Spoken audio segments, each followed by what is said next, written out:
in about 2014, I think it was, I was hired to do a set of 3 murals in a very large house near Wimbledon, owned by an Iraqi man and his wife.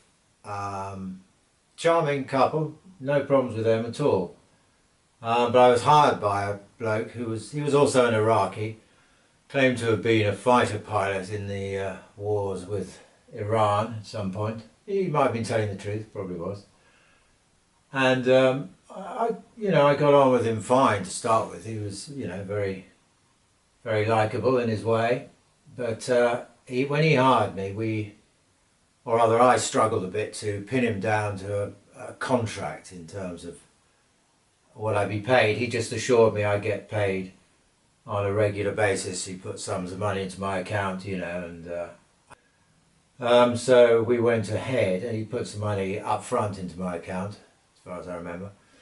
And, things got underway. But this is the space that I was supposed to paint a mural in, around this water feature. Although that was the main mural. The first one I did was through that little doorway, visible on the right hand side of the image there. And that was, I have to confess, a downstairs lavatory, in which I had to paint two walls with this mural. Slightly undignified business, as there was a lot of work going on in the house at the time, and when I left the room to do other things, occasionally someone from the building site would pop in and use the facilities, which made things a bit uncomfortable, as you can imagine. But it was a successful mural, that one. They seemed to like it very much, and so I continued on to the next stage of the process, which was here, the main one, which was around this water feature in an area they were going to, where apparently, the sort of men sat around discussing politics and important matters, business probably, and that kind of thing. So I was briefed by this man who hired me, who was the sort of contractor. I think he was in charge of the whole house, which was being renovated one way or another. And we had a discussion about the subject matter, obviously, and I said, should I not talk to the clients themselves? And he was very insistent that I didn't. And it turned out later, apparently, he was very insistent to them that they didn't meet me also. So I came up with some designs. I talked to him about the subject matter. One of them, because it was a sort of water feature, I thought a bathhouse with women. I'd seen images within Oriental art of that sort of subject, and I proposed it to him, but I suggested possibly it wouldn't be appropriate, if they had religious objections to it. And he said, no, they're very westernized. So I came up with, I showed him ideas that I had, and he said, no, go ahead, So the women within this scene were certainly scantily clad. I mean, it wasn't, well, you'll see, certainly wasn't anything that could qualify as provocative or pornographic. In fact, there you can see the basic setup when I'd first sort of drawn it out and started painting. So it's pretty tame stuff, tasteful, it could be argued even. But and I showed him this. He was a regular visitor. So not the client, the contractor. And he didn't raise any objections. I said, is this going to be all right? And he said, yes. And so I carried on with the painting of the mural. Still hadn't met the clients. And I got to this stage where, and you can see where the tiles around the water feature, I'd sort of echoed them on the pillars in the mural. And so, the painting continued, the mural evolved. I got all this going on in the background through the arches, and so you can see it evolving with up to a pretty much completed mural, and it was when it had got to this stage that the clients themselves paid a visit. They were looking around the house generally to see the how the work was evolving, and they came downstairs to look at this mural, and I noticed when they appeared down, in my area, the area I was working in, the contractor who was with the architect, they both sort of backed off, disappeared into the shadows, as it were, apparently chatting about something very significant. And so I was left to deal with the clients on my own, at which point it turned out they objected quite, very politely, but quite strongly to the subject matter. I mean, he said, essentially, I can't have my wife seeing this, and I didn't want to, I should have done, I wish I had now, I didn't want to sort of shift the blame onto anyone, so I didn't say, but I did consult the contractor about this, and he said it was fine.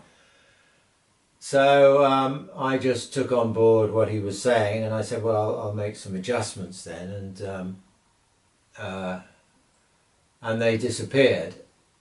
Again, the contractor had made no attempt to join in the conversation, defend me in any way or anything of that sort. They just left, and he went with them.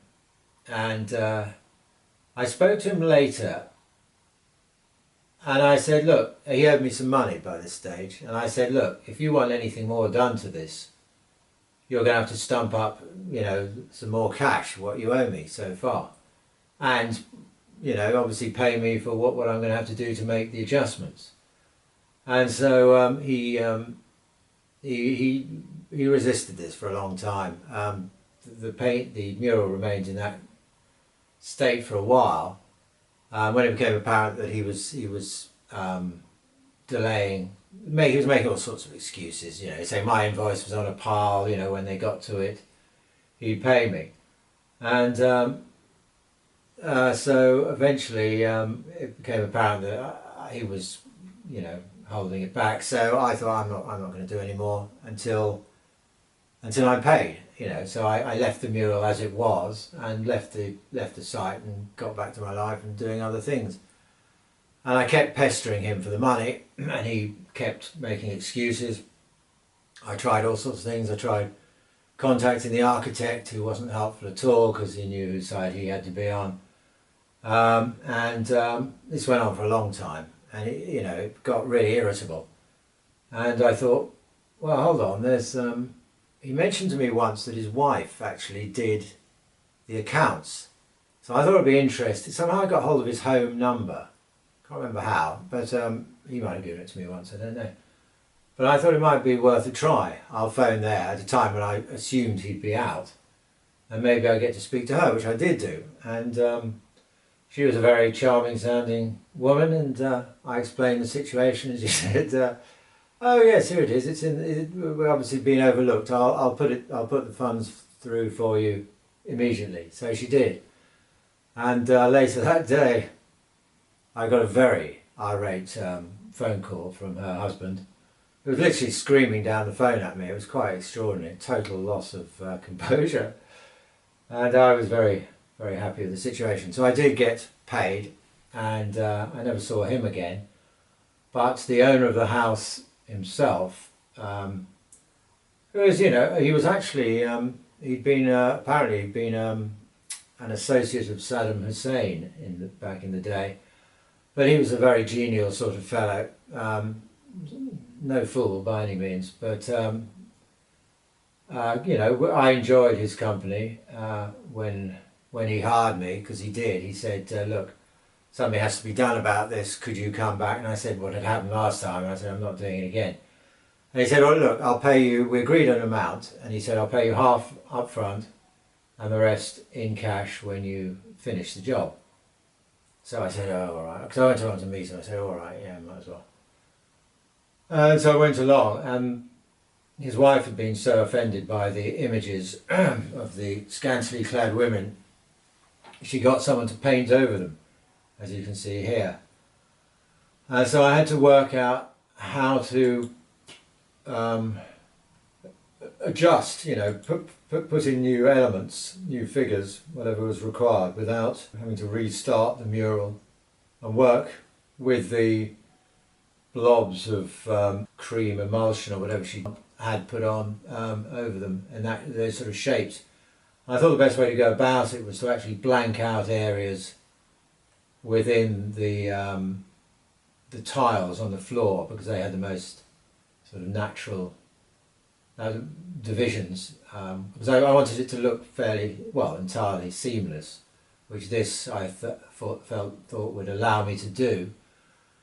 So I carried on like this, and he showed me what he wanted. I discussed what the new elements in the mural would be. And they wanted another young woman, pretty, you know, that kind of thing. But instead of the other figures, they wanted a couple of ornaments or whatever he had in his nearby in the house. And one of them was this urn, I think that's what it is, and the other one was this sort of smoking device. So I carried on like this, drew them in, and these are the evolving mural with the new elements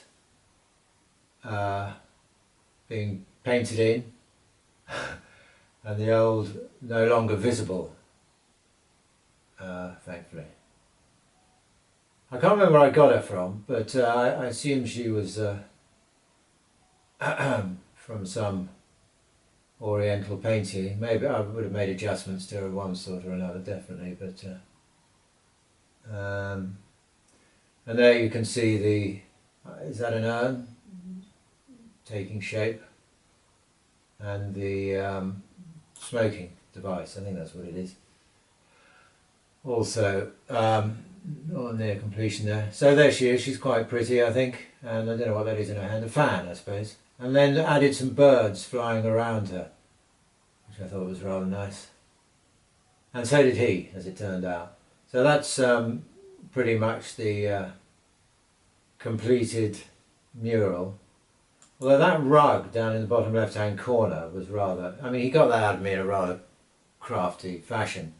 He was visiting with his wife when I was working on it, not the rug, and he announced to her that I had agreed very kindly to paint this rug, which I hadn't planned to put in at all, which would be a copy of a rug they had nearby. And he said, you know, no extra charge, sort of thing. And I was in a rather awkward position because we'd had a very good, you know, good-natured exchange up to then, and I didn't want to spoil the mood of the meeting. So I agreed to do it, and, you know, it probably took a day, you know, an extra day. But it was like, I'm glad it's there, you know, why not, why not. So, and he did pay me quite swiftly, not in cash, I hasten to add, but he did pay me the remaining sum. And he certainly wasn't short of money. There was a while whilst I was working there. He'd come around for chats quite often, and he was fun to talk to. But he was asking me about what I'd charge to do copies of a couple of Oriental paintings he was thinking of. And I gave him sums of money which I thought were perfectly fine, were perfectly reasonable, especially for a man in his position financially. And he sort of thought, no, he resisted it. He said, no, it's too expensive. You know, I mean, we're talking a couple of grand for a you know, expensive copy of an expensive painting, which would have required quite a lot of time.